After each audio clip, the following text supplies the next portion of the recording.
Now, today we will discuss about the time, measurement of time.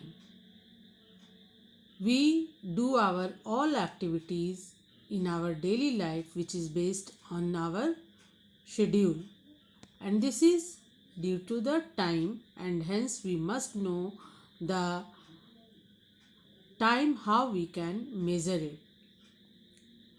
Initially, in previous time, the measurement of time was done with the change of season, day and night, observing stars, and so on. In ancient time, the people used to see day and night, and by seeing this, they understood the time.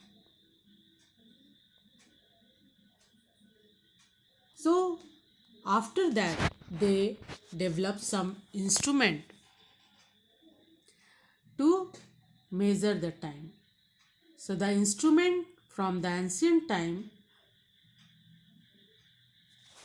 is sundial. First is sundial, water clock, sand clock, etc. So, first sundial, it is the most ancient instrument for measuring time. It measures the time based on the position and length of the shadow created by the sun. You can see here the triangular piece of wood is there in which is based on the circular piece, and the marking is there. It was kept on the sun, and the shadow or where falls on the marking, by that they knew the time. Next is water clock. Though this water clock sounds like a complex instrument, but it was not so. It is or it was a method used to measure time in the ancient Egypt. There were two vessels kept at different levels, one above the other, and the rate of dripping of water from the upper vessels to the lower vessels is observed to measure the time interval. So it can measure only time interval. The sloping sides of the upper vessels make the rate of the dripping of water. You can see in the figure the dripping of water, drop wise water falls down, and it can measure the time interval.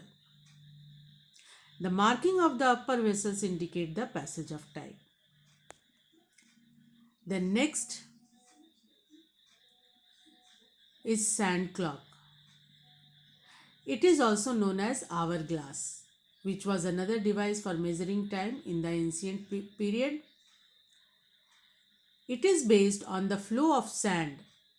The sand can flow from one glass bulb to the other glass bulb, and the time taken for the sand to flow from one bulb to other indicates the interval of time. So the disadvantages, one disadvantages of this ancient time measuring device, all these devices, that is sundial, sand clock, water clock, that they could not measure small interval of time such as minutes and seconds. So later in the 17th century, with the development of pendulum clock, it became possible to measure the minutes and seconds.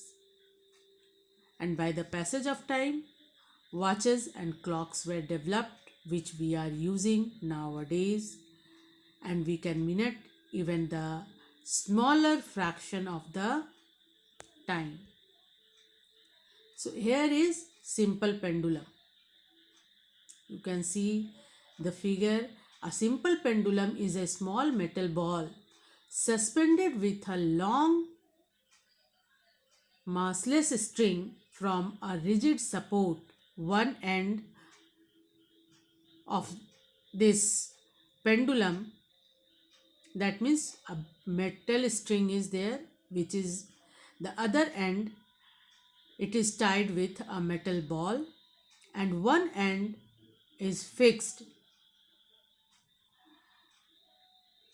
So the principle of simple pendulum is that for a given length, the pendulum makes all oscillations in exactly the same time. That means it take same period of time. The metallic ball is known as bob, B-O-B, bob, and it moves from one place to another. Movement is there, to and fro motion, which is known as oscillation. So the distance between the point of suspension and the center of gravity of the suspended mass is called the effective length. It is effective length. Second, oscillation. The to and fro motion completed by the pendulum is called one oscillation. In the center, there is equilibrium position, that means the mean position, and the two extreme end is there, and the movement of the bob from mean position to one extreme, then the other extreme, and then again back to the mean position is known as one oscillation.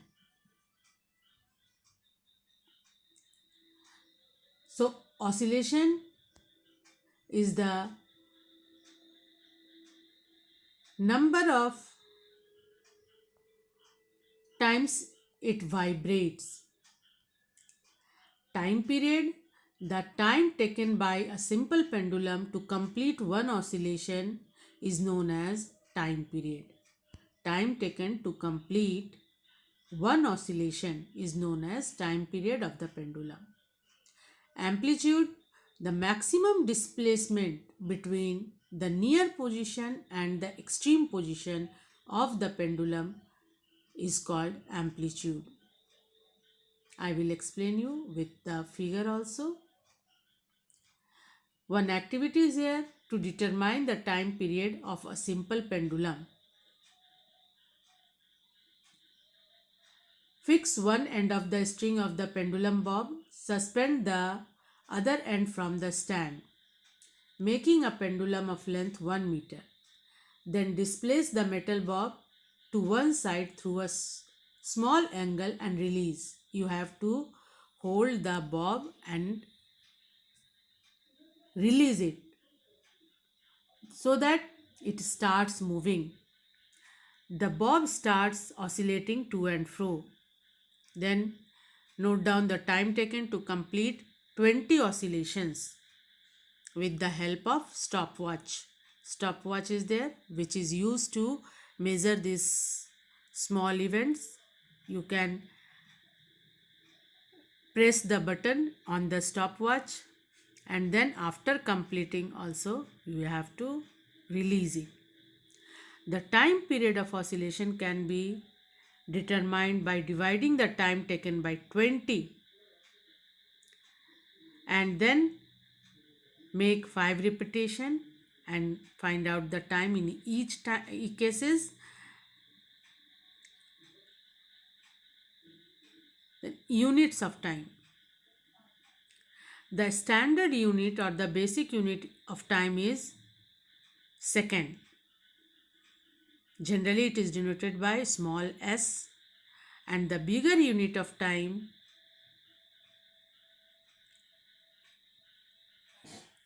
is just shown here by this figure.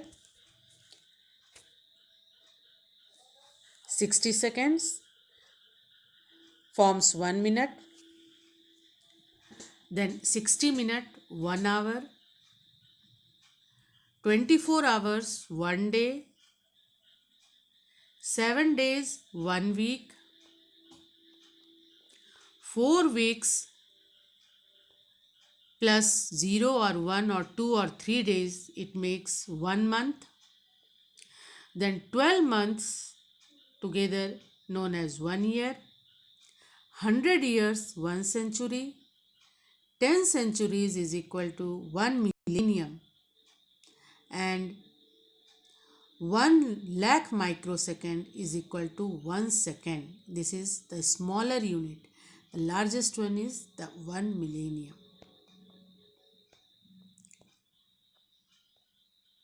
So, do you know that Earth has been split up into different time zones? It means when you have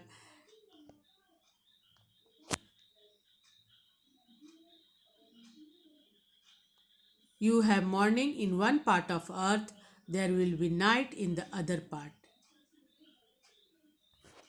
I think this you all have read in your social science. Then measuring speed. Already I have explained to you how to measure. The speed can be measured by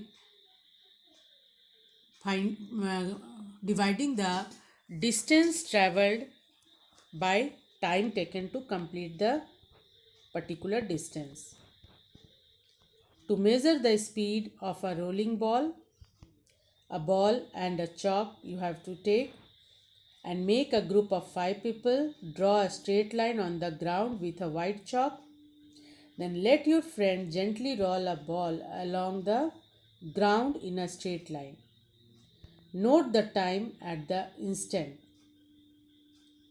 the ball crosses the line and the instant when it comes to rest. That means you have to take the time and how much distance it takes. Measure the distance also. And each time you have to measure both the distance and the time and then find out the speed.